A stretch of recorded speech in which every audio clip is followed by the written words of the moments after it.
Nama saya Namira Putraninda, NIM C1C0189098. Saya akan mempresentasikan mengenai aspek keperlakuan pada perencanaan laba dan penganggaran. Lanjut ke pembahasan. Pembahasan yang pertama yaitu pengertian anggaran. Anggaran merupakan suatu rencana kerja yang dinyatakan secara kuantitatif yang diukur dalam satuan moneter, standar, dan satuan lain yang mencakup jangka waktu 1 tahun. Unsur-unsur utama dalam anggaran yaitu keseluruhan rencana, kegiatan perusahaan, dinyatakan dalam angka, dan yang terakhir periode tertentu. Manfaat perencanaan laba dan anggaran.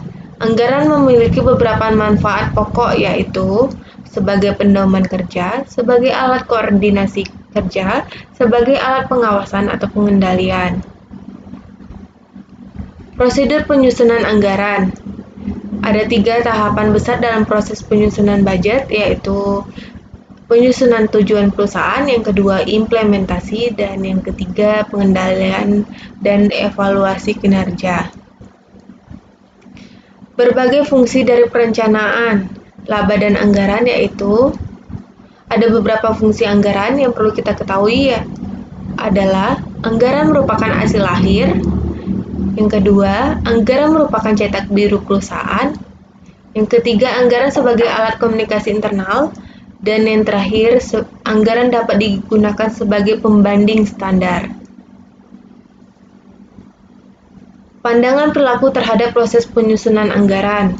Ada 3 tahapan, yaitu tahap penetapan tujuan, tahap pengendalian dan evaluasi kinerja, dan yang terakhir tahap implementasi.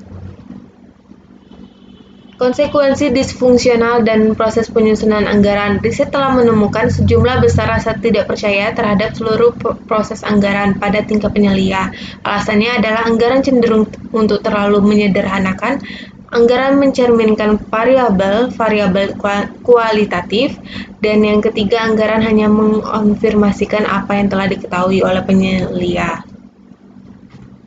Resistensi, yang kedua konflik internal, yang ketiga efek samping lain yang tidak diinginkan. Resistensi anggaran merupakan bahwa proses anggaran memerlukan waktu dan perhatian yang besar.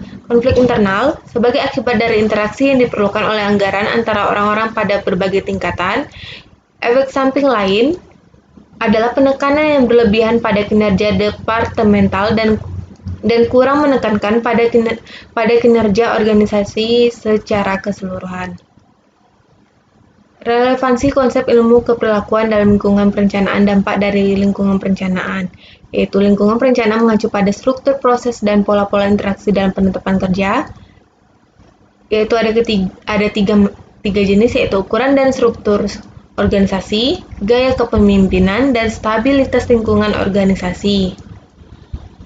Konsep-konsep keperlakuan yang relevan dalam proses penyusunan anggaran. Ada 5 tahapan, yaitu tahap penetapan tujuan, keselarasan tujuan, partisipasi, manfaat partisipasi, dan yang kelima batasan dan permasalahan partisipasi. Tahap implementasi, pengomunikasian anggaran, kerjasama dan koordinasi. Pengomunikasian itu mengenai tingkat bawah, tanggung jawab mereka. Komunikasi atas sasaran anggaran juga dimasukkan untuk menenangkan kepercayaan diri. Kerjasama, yaitu seni menggabungkan secara efektif seluruh sumber daya organisasi. Tahapan pengendalian dan evaluasi kinerja. Tujuan-tujuan yang dianggarkan jarang dicapai dalam memantau kemajuan secara kontinu. Laporan kinerja itu mempertahankan kendali atas biaya dan untuk menjaga agar karyawan termotivasi.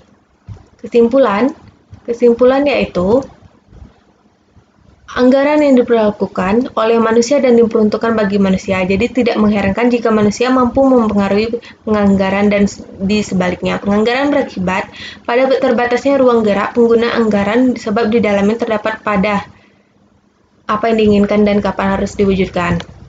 Demikian itu yang dapat saya sampaikan. Mohon maaf bila ada kesalahan. Wassalamualaikum warahmatullahi wabarakatuh.